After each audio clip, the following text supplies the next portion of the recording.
सभी पत्रकार बंधुओं को नमस्कार। अडानी के भ्रष्टाचार को उजागर करने की सजा मुझे 6 महीने जेल के रूप में मिली। और आपको याद होगा कि देश की संसद में मैंने नारा लगाया था प्रधानमंत्री जी के सामने कि मोदी अडानी भाई भाई देश बेच के खाई मलाई। क्योंकि 18 महीने पहले हिंडनबर्ग की एक रिपोर्ट आई जिससे पूरा देश और पूरी दुनिया अचंभित रह गए। वो रिपोर्ट क्या कह रही थी? वो रिपोर्ट यह कह रही थी कि दुनिया के तमाम घोटालेबाजों को इकट्ठा करके भारत से मनी लॉन्ड्रिंग करके अडानी ने हजारों करोड़ रुपए मॉरिशस में फर्जी कंपनियां बना के चैन चुंग लिंग, नासिर अली, इन लोगों के माध्यम से फर्जी कंपनियां बना के हजारों करोड़ रुपए लगाया। और उन्हीं कंपनियों के जरिए गौतम अडानी का भाई विनोद अडानी भारत में शेयर बाजार को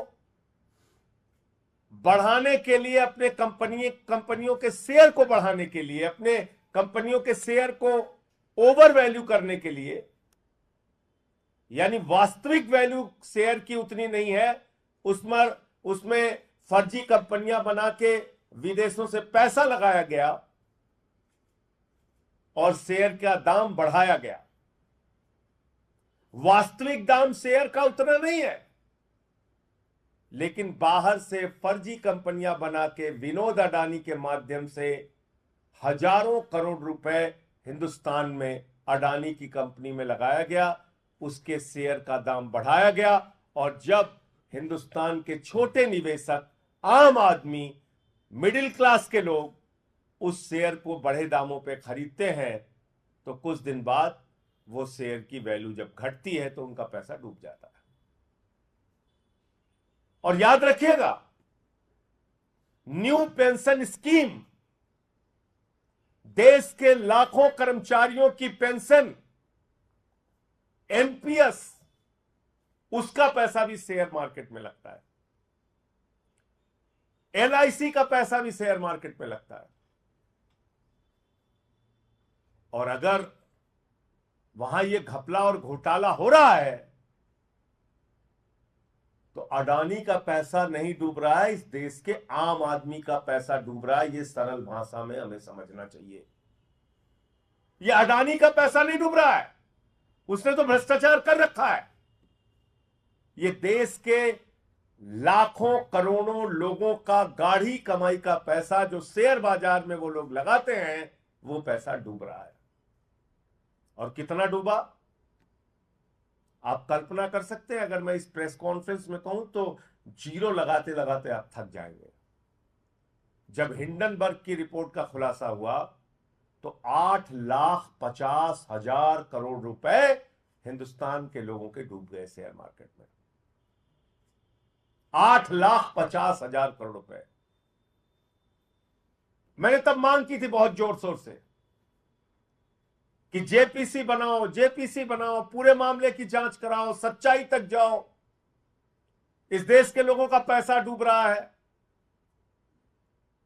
अडानी ने फर्जी कंपनियां विदेशों में बना के अपनी कंपनियों के शेयर बढ़ाए हैं, उसके दाम बढ़ाए हैं, पैसा गलत ढंग से लगाया गया। खुलेआम ये मनी लॉन्ड्रिंग का मामला है, भ्रष्टाचार का मामला है। एक आवाज नहीं सुनी गई मेरी। मोदी जी ने क्या किया? मोदी जी ने कहा इसको पकड़ के जेल में डालो। उठा के मुझे जेल में डाल दिया गया। 6 महीने में जेल में रहा।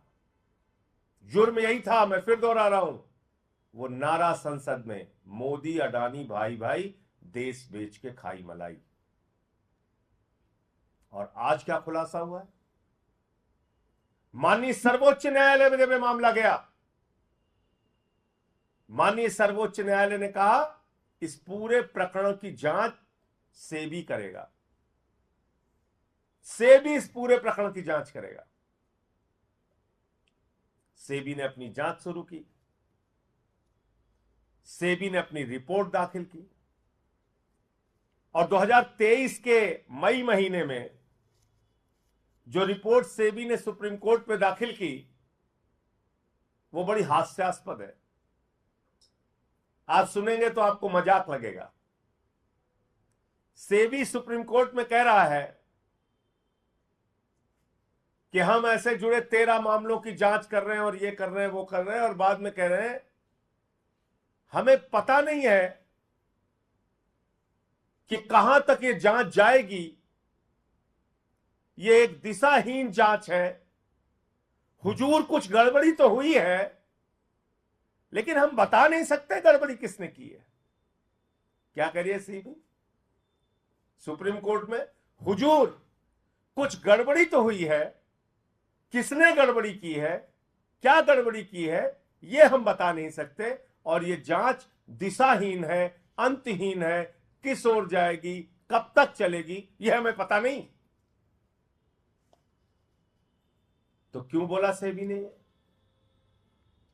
सेबी अध्यक्ष ने क्यों बोला ये?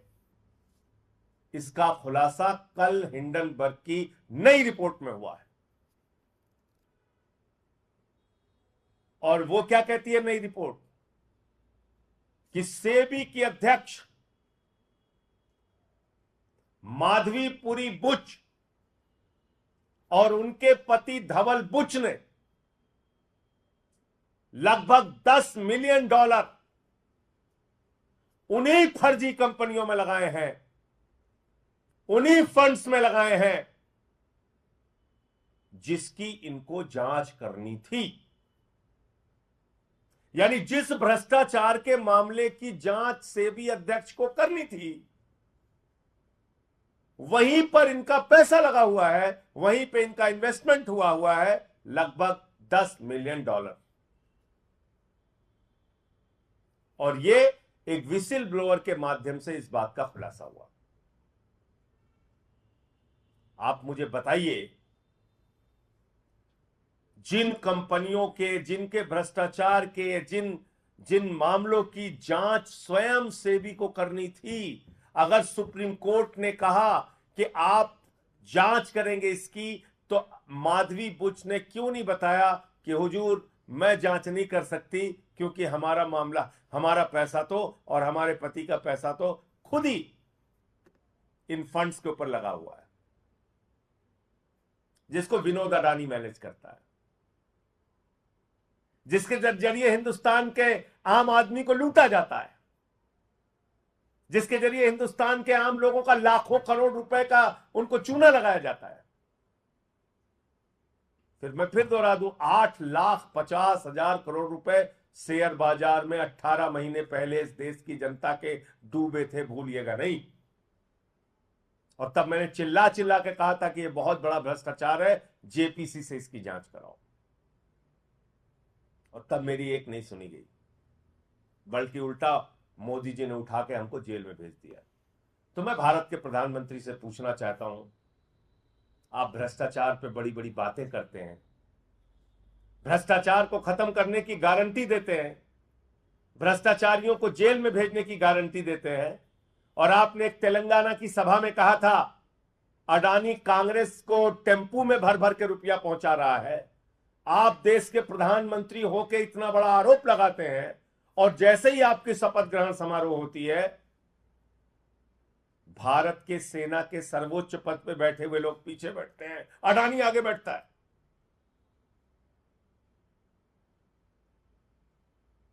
ये आपकी असलियत है प्रधानमंत्री जी।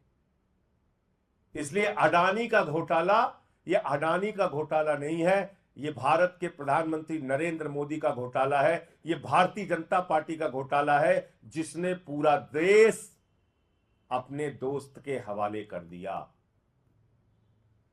हिंदुस्तान के एयरपोर्ट की जमीन, हिंदुस्तान के सारे, लगभग सारे एयरपोर्ट एक एक करके अडानी को दिए जा रहे हैं।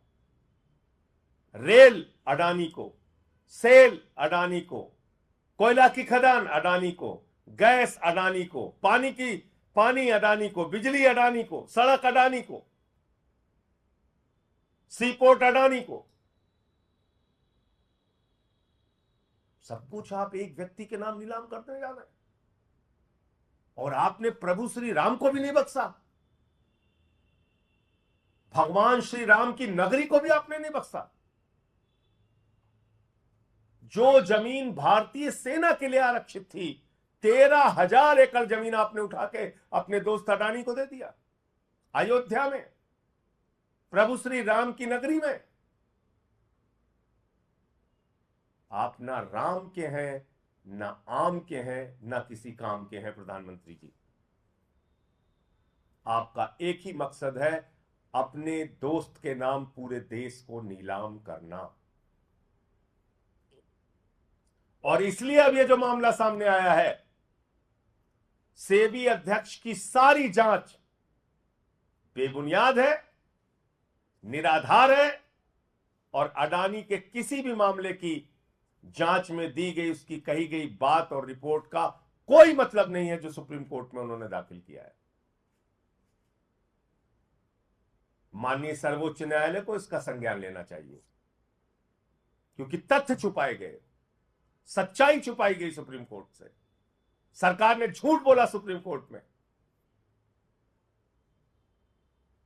अब नए खुलासे के बाद उसका संज्ञान लेना चाहिए, नंबर 1।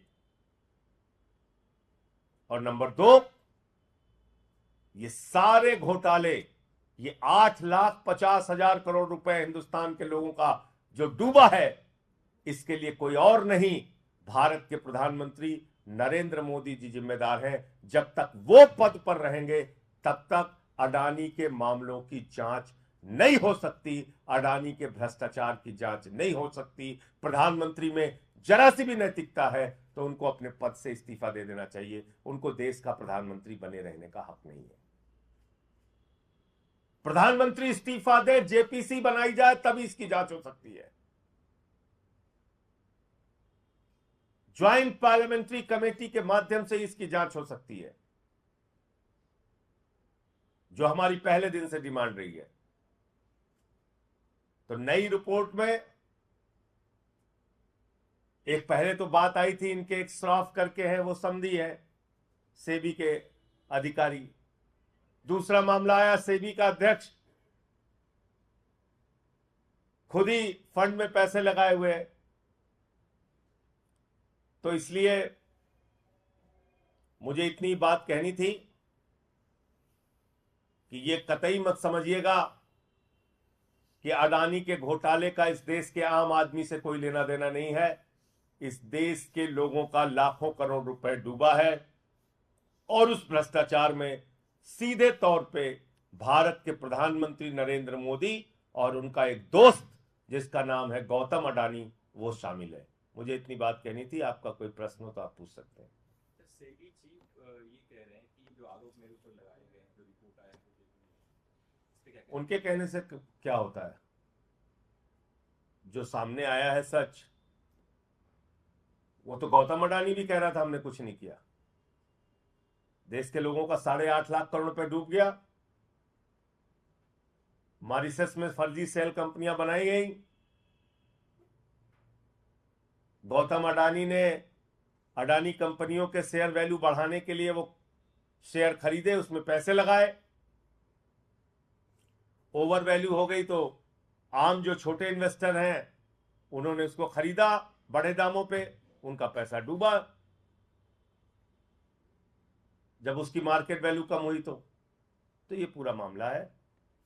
उनके कहने से कुछ नहीं होता, अब पूरी सच्चाई सामने आ चुकी है।